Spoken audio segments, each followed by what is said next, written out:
Hey, I'm Keith the Traveller. Traveller as in explorer, not as in pikey.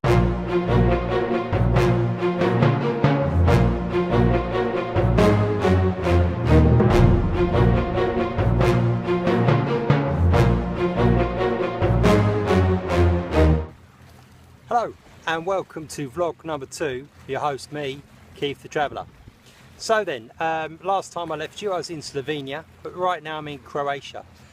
Because in Piran, when I arrived in Piran, I got sick, so I didn't really get to take that much footage and I didn't really get to record one of these little vlogs itself.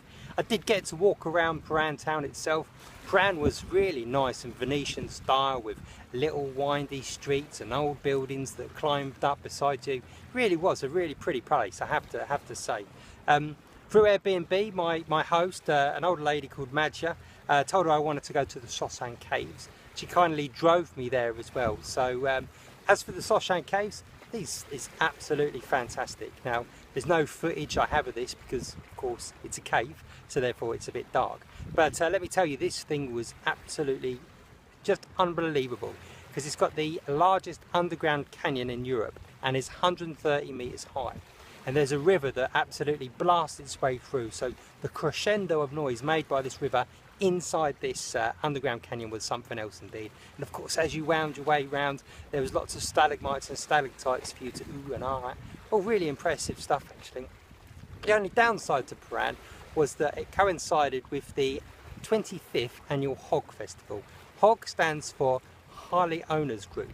So of course this town was deluged with Harley Davidsons. Now if you love a Harley, it would have been absolutely fantastic. As for me, it was a bit frustrating because there was some guy decided to park his Harley outside my apartment every morning, 7:30. He'd rev this thing up and of course I'd open the curtains to go and lump him, but he was a bit bigger than me, so I decided just to have a cup of coffee instead. Piran though, did enjoy my time there, but because I was sick I just literally laid around on a deck chair and didn't really do too much itself. So where am I now? I'm in Croatia and I went from Piran to Rovinj using that as my base, but right now I'm on Red Island. So Red Island is literally a 15-minute hop on a ferry across the way from Rovinj itself. Really pretty little island from what I've seen so far, but just my luck, as I got on the boat, a load of Mancunian tourists turned up with Thompson, ready for their annual holiday. So of course getting on this boat was absolute carnage. There was elbows and flying people going, get out of the way, get out of the way, get on a boat, get on a boat, without realising that actually it won't leave without them. And of course just reaffirms my love for the Mancunians. So speaking of which, actually there was quite funny because there was a pod of dolphins to starboard side. I'm guessing starboard side, I've got no idea about boats, but it sounds quite good. So anyway, on the starboard side, these dolphins appear. All of a sudden, everyone gets up out their seats. They rush into the side. They're trying to get a look at these dolphins. And as the dolphins are jumping out of the water, there's oohs and there's ahs, just like fireworks night.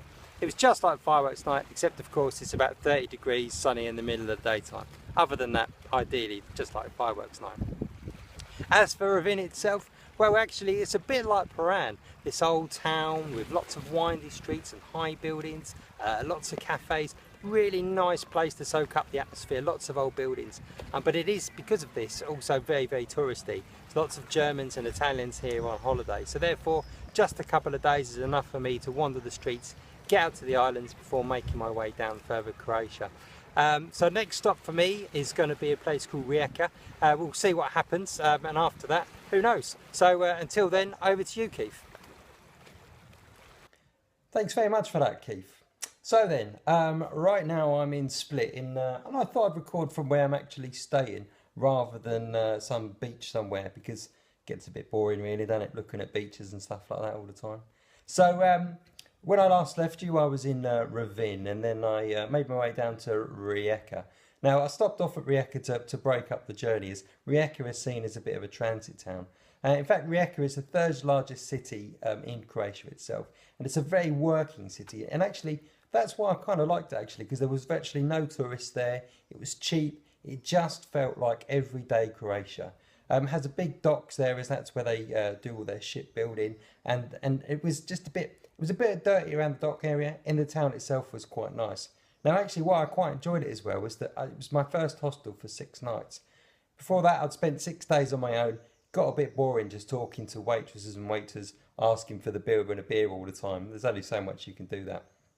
Met a couple of good guys there, had some beers, had some fun. Went to the top of a castle actually. Now, to get to this castle, there was even 561 steps to get to the top.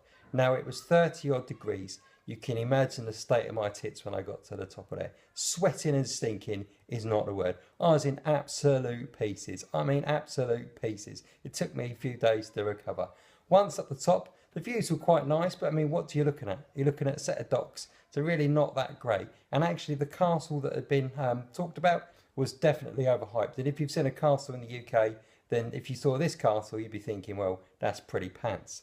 As for Rijeka, 2 days was enough there before I headed down to Zadar. Zadar itself is also a place, another coastal town. It's kind of like built on a peninsula where it's built within an old fort, and actually there's really loads of old buildings there right on the coast as well. One of the oldest is Church of Donna, and that goes back to the 9th century itself. In Zadar, it's just a great place to soak up the atmosphere. They have something there on the front actually, which is a little bit unusual, and that is the sea organ. And I think actually the best way to describe the sea organ is, let's just listen to a little bit right now, shall we?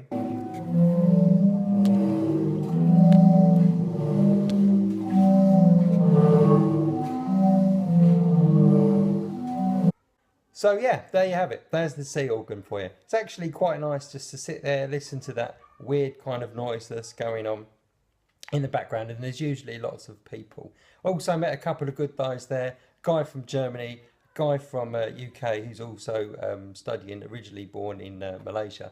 I have to say it's an interesting time to travel, as literally every person I meet is asking me about Brexit and the football. So it's definitely an unusual time to be travelling, if I must say that. And then anyway, so in Zadar, apart from just chilling on the beach and just relaxing and soaking up the atmosphere, I actually took a day trip out to the Plitvice Lakes. The Plitvice Lakes are just absolutely phenomenal. It's just another word for you. It's like waterfall after waterfall, lake after lake, beautiful green trees and forests, and just actually has to be one of the best national parks I've been to. The water was crystal clear. Sadly, you couldn't jump into it and have a swim, but as the pictures you can see for yourself, it was just absolutely phenomenal. Did really enjoy my time in Zadar. In fact, actually, it's one of my favourite places in Croatia I've been to. Really liked it. Could have stayed for a few more days. Funny incident in my hostel, actually. Went to bed one evening. There was no one in this dorm. This dorm was a bit weird. It felt a bit like a prison, and these things were enclosed, so it felt like it was in a coffin. Anyway, in the morning, got up and saw this bra hanging there. So I thought, hello, got a bird with me. This could be all right. Thought I'll pull out the old Gauldine charm. What happens is, when I see her, I said, hello. She stopped, she stared and said, oh my God, you're a man. They put me in a room with a man? And I was a bit shocked at this. I said, yeah, sorry. Is this normal? To sleep with men like this? What a sin, what a sin. I just turned around and said, yep, this is completely normal. You're completely safe. I haven't murdered anyone yet, so don't worry about it too much. Her aside, actually, Zadar was really great. Really did love my time there. Right now, I'm in Split, and actually my time is coming to an end. Sadly, I've got to go back for some hospital tests, so I've only got a week left. Nothing major to worry about. Hopefully maybe a bit of lipo and sort out these tits so they're not quite as large for the remainder of my next trip. Until then, enjoy yourselves, be safe, and cheers, Keith.